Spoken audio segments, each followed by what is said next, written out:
What is the role of the nickel in this defense, and why is Gunnar Maldonado a good choice for that spot? Well, in college football, you see a lot of 11 personnel, which is your 3 wide receivers, your 1 tight end, your 1 back, and you want to get your skilled players on the field.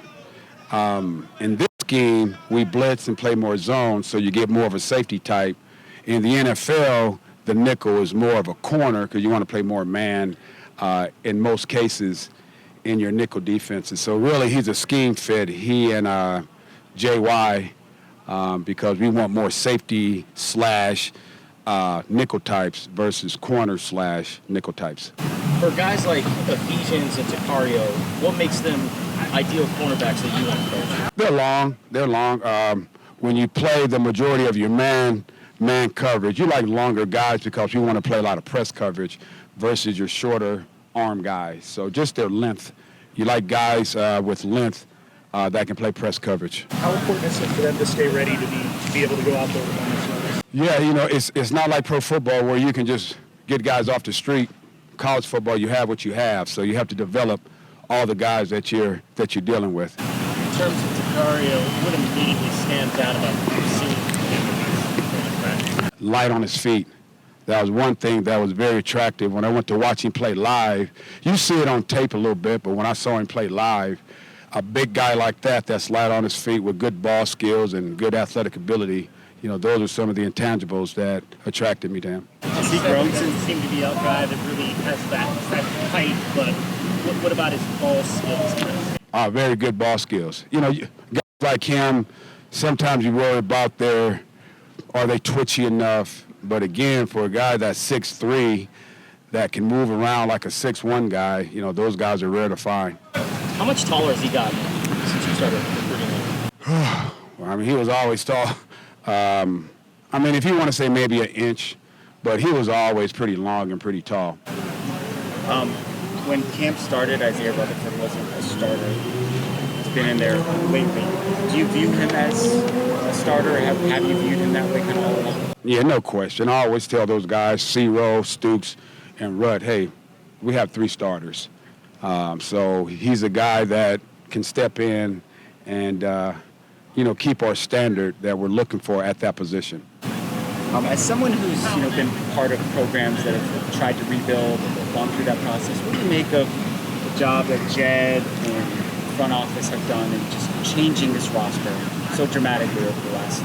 I mean, it's night and day. It's night and day from the enthusiasm, the money that he's raised, the recruiting, what he's done, what we've done in this short amount of time of just trying to put the pieces together. I think he's done a great job.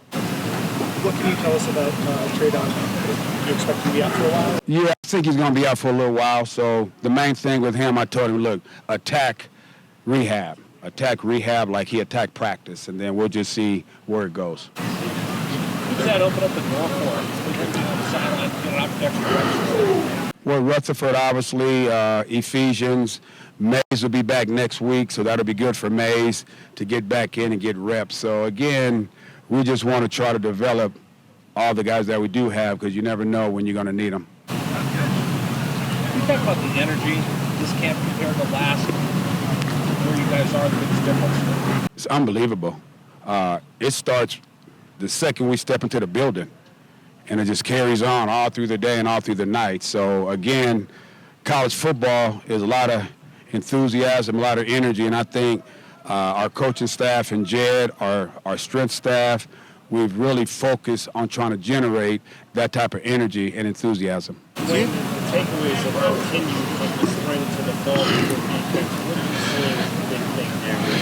Right, you guys I think the enthusiasm and the energy that, you know, we're creating inside the building, on the practice field, and it's allowing our guys to play faster and to play with more energy. Do you expect a lot more interceptions this season than last season? I think you guys only had 4. I hope so. I hope so. That's always the plan. I hope so. Hey, trust me, I'm praying because we need takeaways. What have you seen out of the matchups between your guys and some of the wide receivers? It's just competition. We're going to win some, we're going to lose some. So my whole deal, let's go, and then let's watch the tape and correct it. Let's go, let's watch the tape. So it's just competition. We talked in spring about how going against Zero would benefit T-Mac. What about the other way around? How does going against T-Mac maybe benefit Zero? Oh, yeah, I say, hey, man, don't let this little young freshman beat you. That's not a good thing. So just try to keep him on his toes. And T-Mac is a really good player to be a freshman. So I said, hey, who's the veteran and who's the rookie?